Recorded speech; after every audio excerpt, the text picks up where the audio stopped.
El encuentro ahora es para mí un poco emocionante porque vamos a estar junto con una eximia escritora, una persona que ha cantidad de libros innumerables y premios increíbles a nivel nacional, internacional, por donde ustedes lo quieran ver. Hoy vive acá en Israel, ella es colombo mexicana israelí, según su definición. Vamos a presentar a Vela Clara Ventura. Hola, Vela Clara. Hola, primero que todo, mil gracias por esta invitación a tu programa y también agradecer a la audiencia que esté conectada y que quiera escuchar mis palabras. Así que una gratitud muy grande a todos ustedes. Bueno, Eh, gratitud es nuestra porque la verdad que es un honor tenerte aquí. Realmente me sorprendí, confieso, no he leído muchos de tus libros. A partir de ahora leí poemas que vi en tus redes, pero todavía no pude entrar en tu literatura, en tu forma de escribir. Pero me gustaría ir un poco más atrás, porque tenés una definición bastante compleja, que es Colombo mexicana israelí. Explícanos un poquito eso. no pongo otras porque realmente no tengo esos Ah, pasaportes, pero la verdad es que vengo como todo judío errante con sí, muchas nacionalidades en mi haber. Mi mamá nació en México, mi mamá nació en Puebla, mi papá ok. nació en Sudáfrica, los abuelos eran turcos griegos, así que como ven hay un recorrido Wow, grande. tenés un Finalmente, catálogo, sí, catálogo del absolutamente. Y judaísmo. no hablo de los maridos porque entonces el catálogo se amplía. ¿Muchos matrimonios? La verdad que tres y ya con el último. Ah, bueno, en buena hora. El tercero es el vencido, dicen. Exacto. No Y quiero cuándo? competir perdón, no quiero competir con Elizabeth Taylor. No, Ni bueno, está bien. No hace falta tampoco, no hace falta. tampoco. Ya tengo Eh, acosté a buena orilla. Está bien, está bien.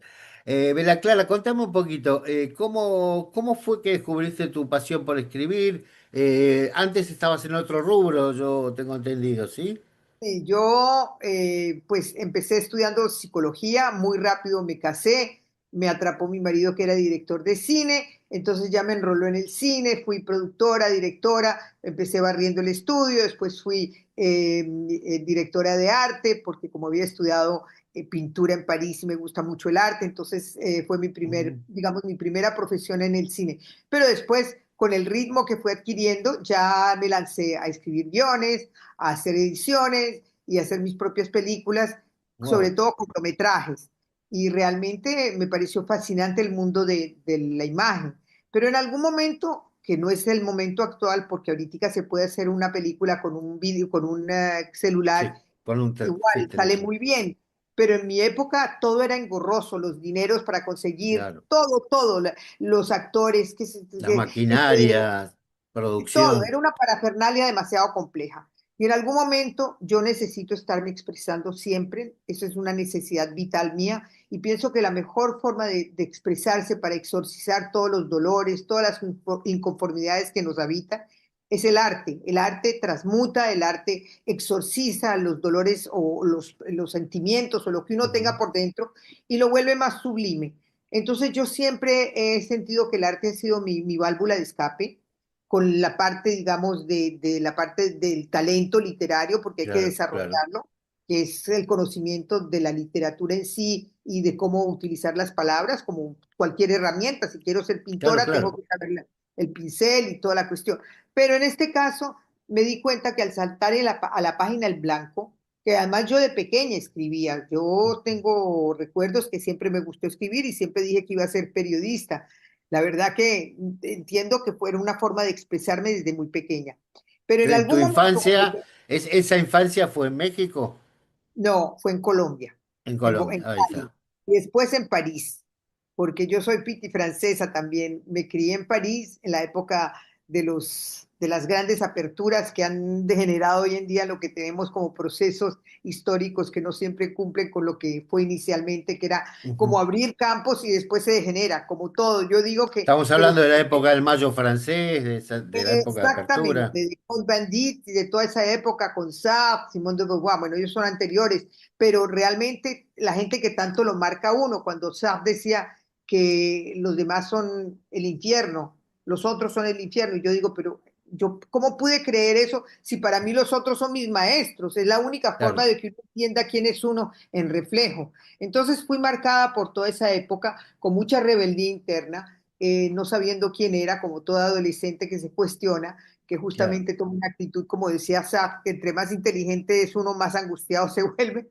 Y Claro. realmente hoy en día me despojé de todo eso, me doy cuenta que la inteligencia no va por ahí, ni mucho menos. La inteligencia, Yo lo digo con el hebreo. Cuanto más aprendes de hebreo, más te das cuenta de todo lo que no sabes. ay, pues no me digas eso porque entonces ya me desilusiona. La No, verdad no, es no, que, no, no. El hebreo, mira, el hebreo es como el matrimonio. Al principio es difícil, después es imposible. ay, no me digas eso, porque la verdad es que, pues a mí me ha costado trabajo el hebreo, como hablo tres Bueno, idiomas. cuesta, claro, Entonces, pues tampoco he necesitado hablar hebreo en Israel. Es curioso, todo el mundo habla los idiomas que yo hablo y claro. además les encanta practicar, o sea que realmente me facilitan la tarea. Claro, Y vos yo tenés inglés, francés, español. sí, algo de italiano, algo de portugués y bueno, también Bueno, algo de hebreo. Pero realmente en francés, inglés y español me siento como pez en el agua en el mundo. claro, claro. Y Bueno, así entonces es. te contaba que empecé a escribir porque salté del cine a la literatura diciéndome que la página en blanco iba a ser más fácil para mí, para expresarme. Intenté ver qué pasaba, si había algún tipo de resonancia, y cuando empecé a escribir me di cuenta que primero empecé por una literatura, de una escritura automática que no entendía demasiado qué era lo que estaba plasmando ahí, y de a poco me fui dando cuenta que sí podía contar historia. Y tuve la suerte que mi primera novela, Alma Mocha, fue descubierta por el mismo editor que tuvo García Márquez en la época que Wow. todavía estaba ligado con él, porque después tuvieron conflictos por asuntos judiciales y tal. Pero el aval era muy importante porque era un nombre que venía con un nombre muy importante. Entonces, para Claro, mí fue claro.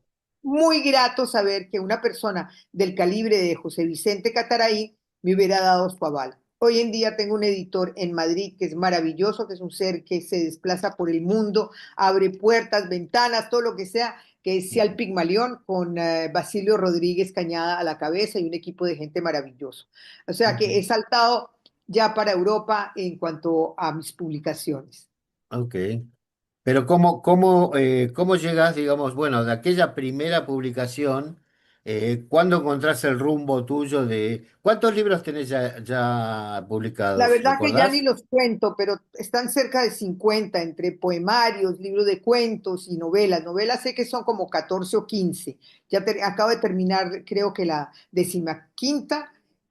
La verdad es que ya no cuento los libros. La verdad es que es como los hijos, uno los entrega al universo y ya el universo hace con ellos lo Y que quiere. también tenés algunos libros autobiográficos, estuve viendo, Es que que, cuentan un poco. es que yo pienso que todo autor se retrata, pero como uno recrea mundos alternos, pues va mezclando realidad con fantasía y ya no importa qué es verdad y qué es mentira. Lo importante es que sea creíble y que uno lo pueda hacer de una manera fluida para que entre al corazón del otro, porque todo lo que sale del corazón entra al corazón, lo sabemos a nivel bíblico y además puesto en práctica. Cuando uno habla desde el alma, desde el corazón, el otro se comunica con ello. Sí, qué difícil intentar transmitir la verdad en una época de posverdad, ¿no? Una época... Hoy escribí un artículo justamente sobre ello y realmente estoy escribiendo para el Diario de Madrid como colaboradora y digo hasta qué punto los valores se pierden y los valores en todo sentido, no solamente valor moral, sino valores numéricos. Y el caso es, o el gran ejemplo es que con Gaza los números se aumentan en cuanto a muertos y heridos y cuando se trata de Irán las sumas se restan. O sea que realmente hay una cosa tan ficticia hoy en día que si uno no va a fuentes paralelas para ir comparando qué es lo Ujú. verdadero, uno se pierde totalmente. Yo creo que en cuanto a ese tipo de cuestiones es donde yo, digamos, pongo el hincapié en la posverdad, ¿no?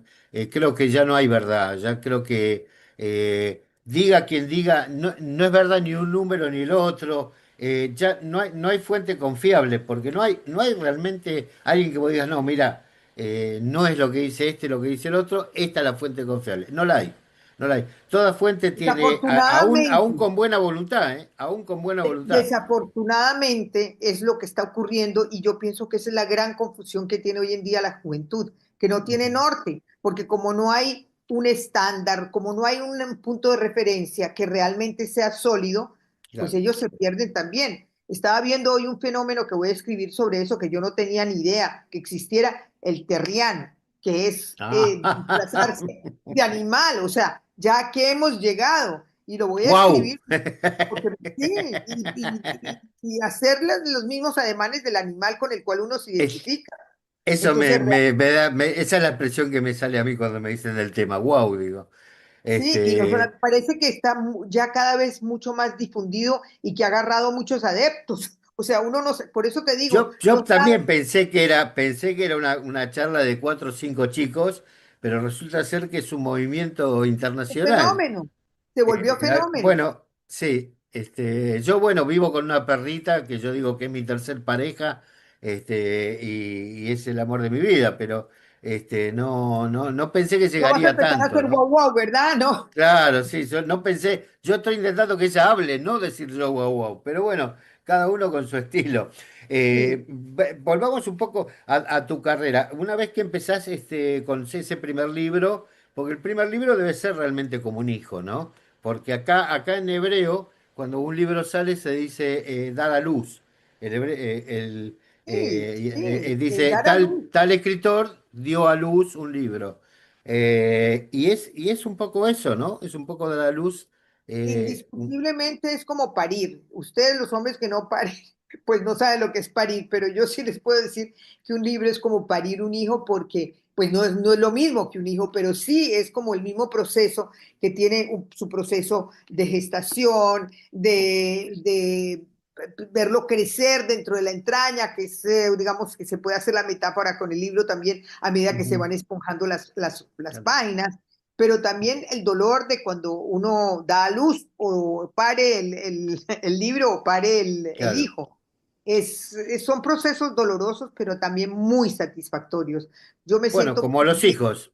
exacto, exacto. Tienen sus dificultades, pero a la vez también tienen sus grandes satisfacciones. Y es lo que me he sentido yo muy satisfecha porque siento que estoy cumpliendo con una misión. Yo creo que cada persona viene con misión específica. El barrendero de Ujú, la calle, pues es su misión. El presidente de la República, lo mismo. Uno no puede trocar sus misiones porque no está adaptado para ello o no está concebido para tal cosa. ujú. Entonces, yo creo que como escritora me he asumido y me siento muy cómoda con el rol de escritora, Bueno, me como parece de muy bien madre porque, además.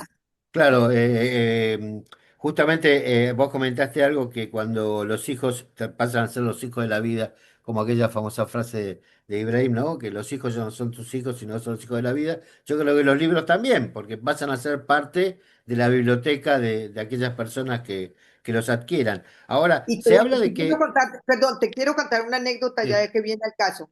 Cuando sí, escribo mi sí. primera novela, recibo el premio mayor que yo he recibido porque me parece que es lo que tú acabas de decir, el contacto que uno tiene con el lector. Recibo una carta anónima de una persona que me dice, no sabes cuánto te agradezco el tratamiento de tu personaje. A partir de él o gracias a él pude entender a mi padre, perdonarlo y empezar a quererlo. Yo dije, wow, si uno logra todo eso con la literatura, pues estoy Bueno, hecha, estoy en el camino que toca. Y claro, realmente me siento muy qué, feliz. qué herramienta fuerte, tan fuerte, ¿no? Se habla en esta época de posverdad y de redes, fundamentalmente, que es lo que vino a la comunicación para bien y para mal. Yo creo que en algunos casos bastante para mal. Y esta falta del papel, ¿no? Como la gente, como yo veo, por lo menos pareciera ver que las juventudes tienen menos apego a comprar el libro, a hacerse del libro. Es correcto. Nuestra época era el valor, ¿no? Ir a buscar el libro, esperar que salga, leerlo, ver adentro. Y todavía nuestra generación es una generación lectora. Pero veo las generaciones nuevas, jóvenes, que tienen su iPad, como mucho, ahí pueden leer algo, o la computadora, o el teléfono, y ya el libro, el papel, se ha perdido la necesidad del papel en la mano, ¿no?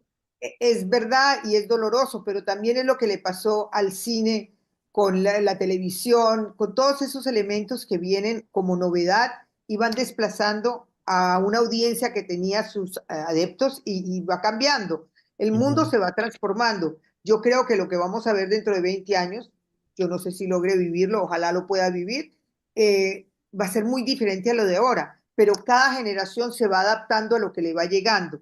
Y yo creo que efectivamente lo que pasa, nosotros como personas adultas nos asustamos con lo que puede avecinarnos porque no estamos preparados para ello ni tenemos las herramientas, pero cada generación va adaptándose y por eso los jóvenes hoy en día pues tienen otro tipo de herramientas inclusive para informarse, que a veces es mala información y se Claro. deteriora la información, pero es lo que está pasando hoy en día como fenómeno y hay que analizarlo como tal y darse cuenta que esa es la imposición del mundo nuevo, el mundo moderno para ellos.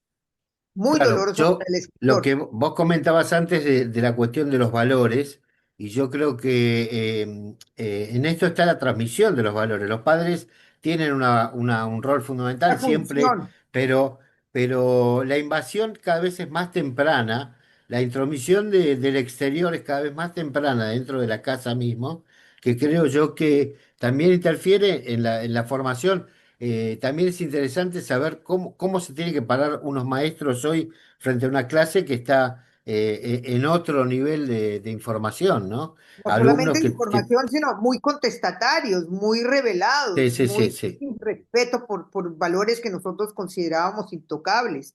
El Bueno, profesor, el mayo francés fue una revolución y hoy sería nada, ¿no? es lo Sería que un te juego de digo, chicos. el mayo francés tuvo su vigencia porque era importante quitar tanta rigidez, pero yo siempre pongo el ejemplo como del calzón con su elástico. Cuando lo vas estirando tanto se termina cayendo. Uno tiene que Claro. tener medidas para todo y los límites son necesarios. Pero hoy en día la juventud no quiere saber de límites, está extralimitada Mm. en todo, en todo. Y yo pienso que sí suena a peligro, sí suena a algo que se nos fue de las manos y bueno, estamos viéndolo ya en la confusión en que está el mundo. No hay país que no tenga confusión y no tenga alevestamiento en cualquiera de sus formas.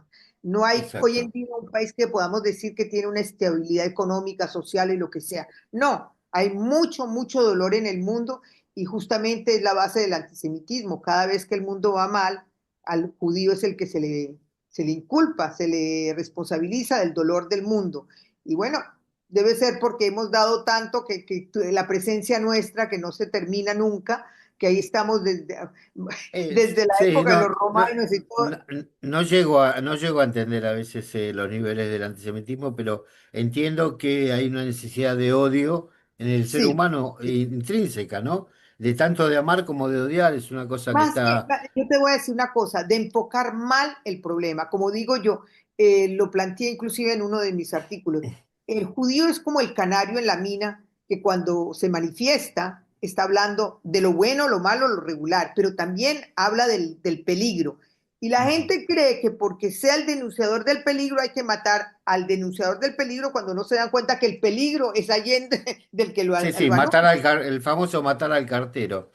Exacto, Matar al mensajero. exacto.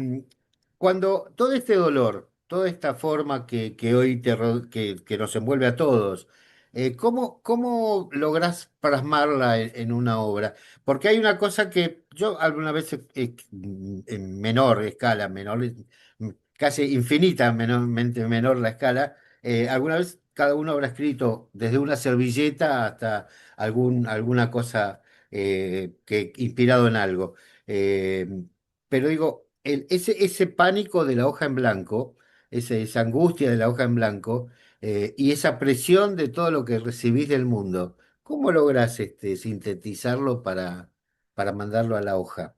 Bueno, yo a la hora de la verdad, ahorita viendo toda la obra tan extensa que he tenido y ya como con bocados triples para tener una obra consolidada, yo pienso que no es solamente el talento literario, yo pienso que a veces uno está enfocado a hacer un canal del universo que le precipita a uno informaciones que uno ni siquiera sabe, porque yo Ujú. me veo muchas noches despertando o con un poema o cuando estoy en la novela, el personaje me habla y me dice qué es lo que yo tengo que escribir. O sea, es como un estado mágico, como un estado de una Wow. sutileza que uno ni siquiera la puede. definir, es algo que es allende a la percepción, digamos, sensorial, es más extrasensorial de lo que puede ser, por lo menos en mi caso. Yo no Es la sé si magia sea de la que hablaba García Márquez, ¿no? El pensamiento mágico que es un estilo también, ¿no? De escritura. pues yo pienso que el pensamiento mágico de García Márquez es que Colombia es algo absolutamente mágico porque es una cuestión que uno no puede entender las realidades nuestras. Inclusive una amiga argentina llegó a Colombia y dijo, ay, yo pensé que García Márquez estaba lleno, lleno de fantasía. Y cuando me doy cuenta, lo único que era un cronista de la realidad. Me dice, Era un sí, cronista de época. guardando las proporciones, porque para cronista era excelente cronista también, hay que Sí, sí, ponerle su lado de pimienta. Pero lo que sí, te sí. quiero decir es que Colombia es Macondo Colombia. Wow. Y en cierta forma, él tuvo la sensibilidad de pasar ese Macondo al papel y entregárselo al mundo, en una época donde sí había lectores ávidos de ese tipo de alimento intelectual, Claro, claro, que a claro. los periódicos son de otro estilo. ¿Y cómo es tu forma? ¿Cómo encontrás vos motivación? ¿Cómo encontrás tema? ¿Cómo es hoy después de 50 libros, poemas, etcétera? ¿Qué es lo que hoy te llama la atención? ¿Qué es lo que te lleva a la máquina? Primero que todo, uno está en vida siempre. Y entonces la vida siempre le ofrece a uno nuevas oportunidades. Y yo Ujú. en las vivencias me baso por muchas razones en lo que siento, en lo que necesito expresar, en lo que sé. Ahorita, por ejemplo, que hablamos de Terian, es un nuevo concepto que yo no conocía, pero al leer que está tan difundido y que es un fenómeno que se está dando con más solidez, digo, no puede ser. Entonces ya eso es motivo para que escriba un artículo y el poema es, por ejemplo, una amiga que ayer me dijo, en el poema que hiciste anterior, hablaste del jardín interior. ¿Por qué no le haces un poema al jardín interior? No hay problema, me siento y hago el poema al jardín interior Ujú. porque tengo recursos adentro y hay muchos yo que habitan a las personas. Y cuando hace uno un trabajo de Ujú. introspección, se va dando cuenta que uno es como las matriarcas, esas que hay muchos Sí, sí, muñequitas sí, sí, dentro de sí. nosotros, bueno, hay que tocarlas a todas a ver qué es lo que cada una quiere expresar. Y es mi caso, yo necesito Ujú. por vital poderme expresar, porque si no me ahogaría con mis propios dolores. Y al Wow. exorcizarlos, como te dije desde el principio, al plasmarlos en el papel o en el computador, se van transformando en otro tipo de energía y me van liberando. Hay gente que todavía quizás no conozca tu carrera. Yo reconozco que recién, ahora me estoy adentrando en tu carrera, pero cuando voy recorriendo, tenés solamente en la página web premios desde el año 1999 en adelante. Quizás hayas tenido antes también, pero es impresionante. Todo año, desde el 99 en adelante, todo el año es uno o dos premios con decoraciones. No Bueno, sé, pienso que el trabajo paga, eso es muy cierto. Y pienso que mucha gente que ha reconocido mi obra, mi constancia, lo que yo ujú, le he dedicado a lo que es el filón de las palabras, al sesgo de los sentimientos, pues todo eso se ve reflejado en mi obra. Y bien que mal es una obra que tiene resonancia en determinadas personas, que efectivamente no son tantas como uno quisiera, porque uno quiere colocarse siempre como ser el mejor escritor que ha vendido muchísimos libros. No, pero para mí es muy importante es la gloria personal. Y te voy a decir ujú, qué es la gloria personal para mí. Cuando ujú. escribo mi primera novela, me encuentro con un intelectual colombiano y me dice, ¡ay, Vela, te felicito! Y digo, ¿y qué me felicitas? Si es mi primera novela, ¿qué tiene que ver? Dijo, porque has logrado la gloria personal. Y yo lo miro, estoy hablando hace 40 años, lo miro como diciendo, ¿de qué me estás hablando? Me estás hablando en chino. Me dijo, es que la gloria es personal, es estar satisfecho con lo que uno hace. Y a lo largo de mis años, con toda la literatura que he creado, me siento muy Ujú. satisfecha con ella, muy satisfecha porque pienso que son mis frutos. Y al dar uno fruto como un árbol frondoso, uno se debe sentir satisfecho de esa imagen. ¿Vos pensás en quién va a recibir la obra? ¿Tenés un target de gente a la que No, sentís que vos le escribís? no. Y tengo No. mucha suerte también que tengo editor que no me exige que yo transforme nada, sino que buenamente a mí me salga, está bien para él.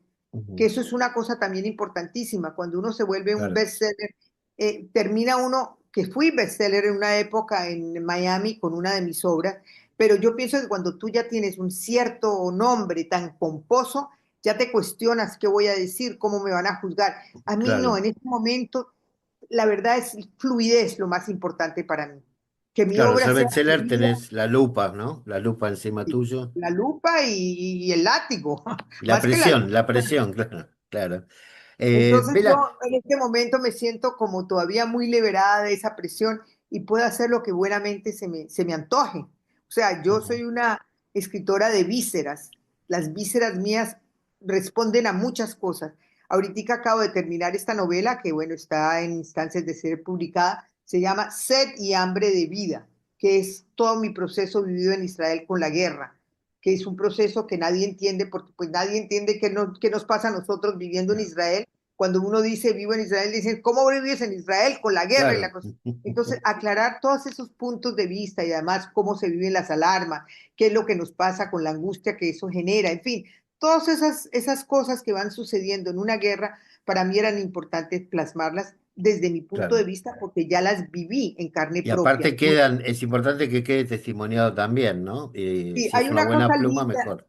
Sí, yo pienso que el registro es muy importante y hablando de registro, nosotros acabamos de reunir, se reunieron gracias a un personaje maravilloso que es Fernando, que quiso que los latinoamericanos se reunieran como artistas, los músicos, los pintores, los escritores, y nos Ujú, dio como tarea de escribir algún cuento para reunirnos. Y se nos ocurrió la idea de la inmigración, cómo cada uno contó su historia de su ujú. llegada a Israel.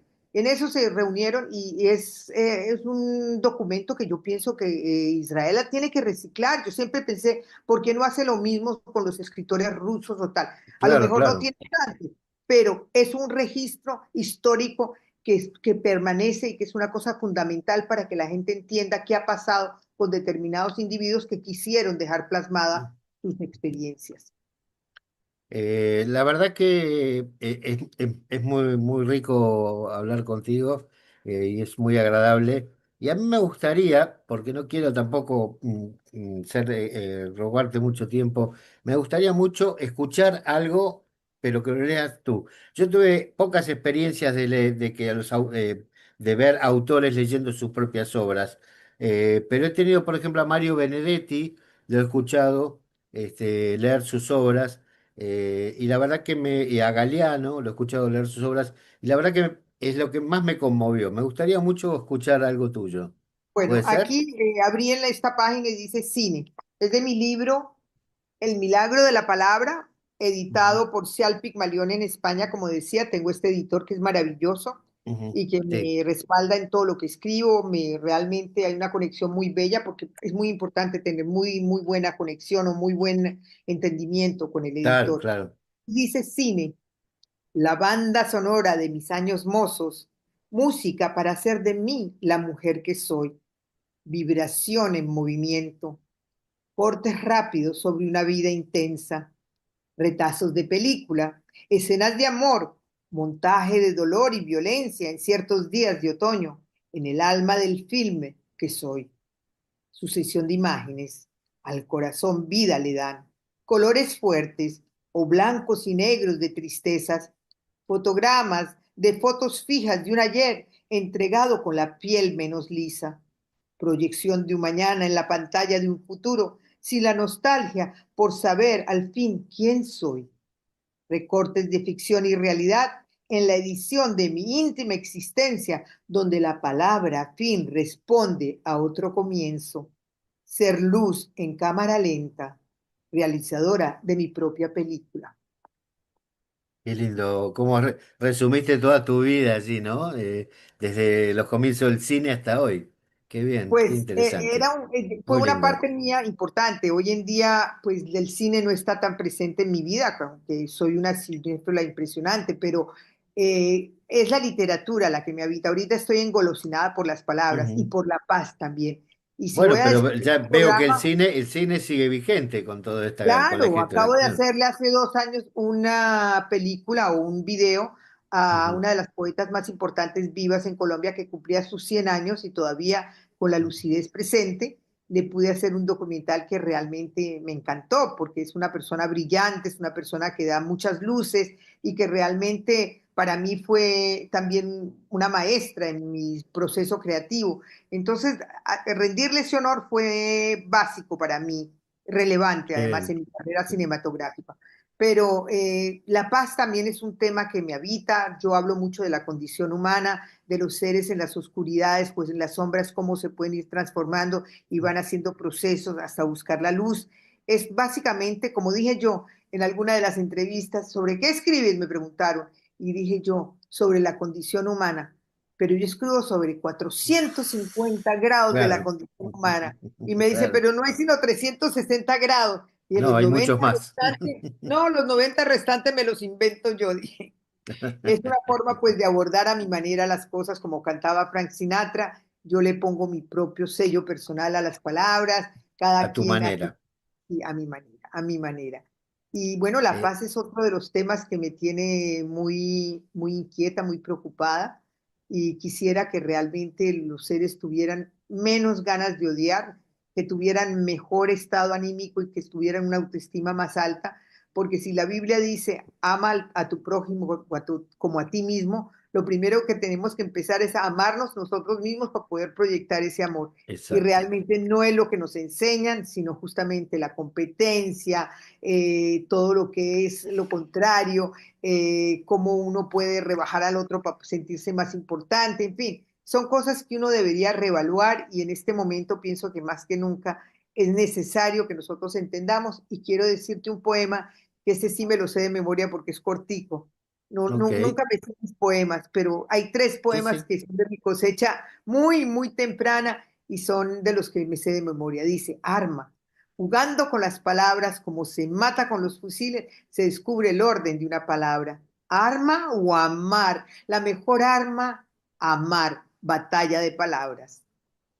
Qué lindo, qué lindo. Arma y amar es la misma palabra, o Claro, sea, son la misma cantidad de letras, la misma letra armada de otra manera. exacto, Este, el orden que y nosotros le el podemos amar, dar el a la amar puede ser un buen arma para solucionar el problema que tenemos, justamente. absolutamente. Y es que yo pienso que por muy diferente que sea el otro, no tiene por qué tener ni mi desprecio, ni mi intolerancia, ni mi respeto. Yo Claro. pienso que al contrario, me enriquece muchísimo de ver otras formas de obrar, otras formas de ser, y sin críticas, solamente con aceptación o tolerancia, que es lo que nosotros deberíamos abocarnos a sentir que eso nos hace falta y buscarla siempre, la tolerancia, el respeto para la autoridad.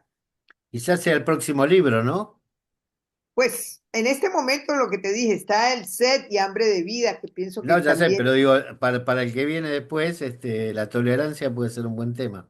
la tolerancia es un tema que me habita muchísimo. Tengo poemas a la tolerancia, al respeto, a la paz, a la vida, a todos los personajes que me han habitado, en fin, no ceso de tener, gracias a Dios, inspiración para poder plasmar todo lo que voy sintiendo, lo que voy pensando y lo que me va preocupando.